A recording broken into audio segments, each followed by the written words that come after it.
you gonna bring that guy back from El Salvador? Yeah.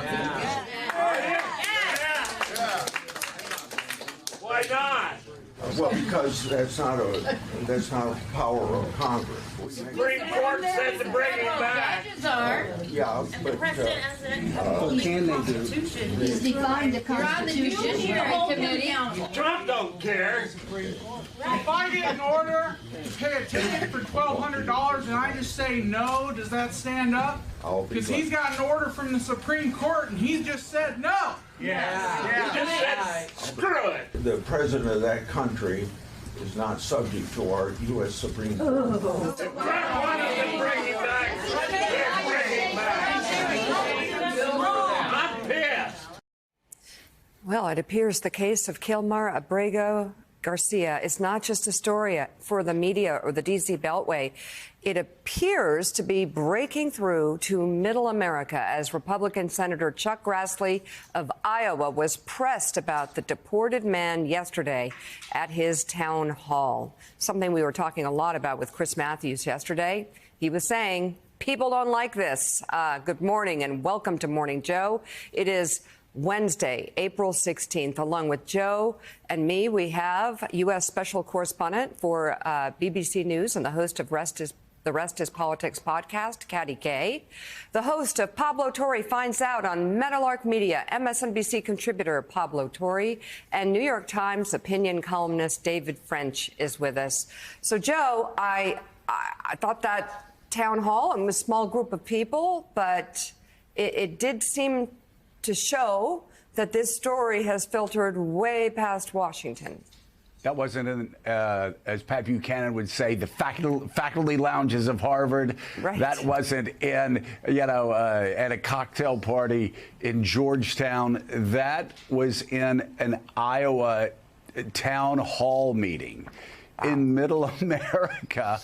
And this is one of these stories. You never know what stories are going to cut through in American politics. This is one of these stories that have cut through. First of all, because they've sent a man, after admitting that they made a mistake, they sent a man down to one of the worst prisons in the world, according actually to the president and also I think the president of El Salvador. They take great pride in talking about what tough conditions there are down there.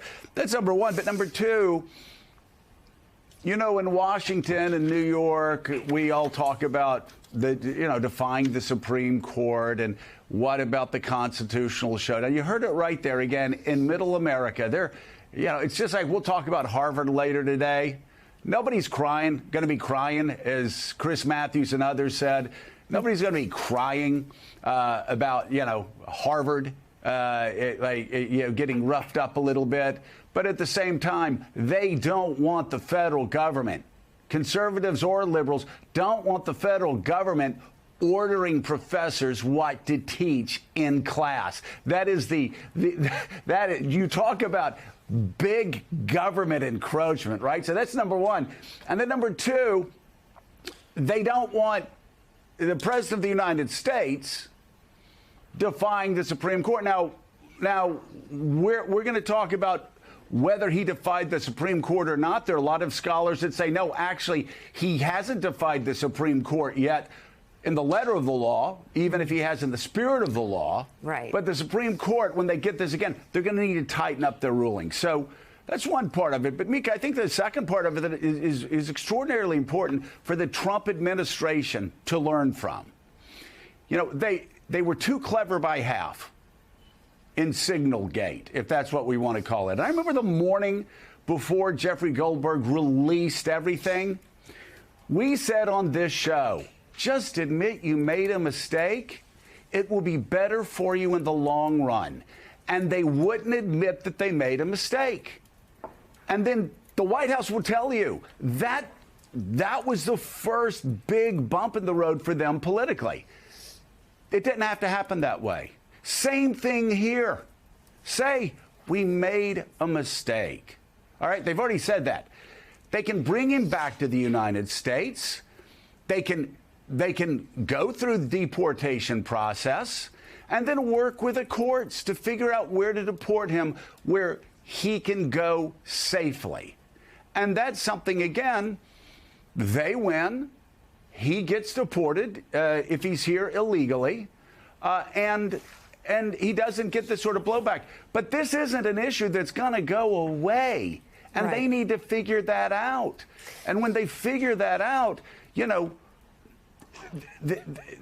things, well, again, we'll get to it, but things will get worse for them, as the Wall Street Journal has said, as other constitutional scholars have said. He's alienating his allies on the Supreme Court right now, and they need to quit while they're behind.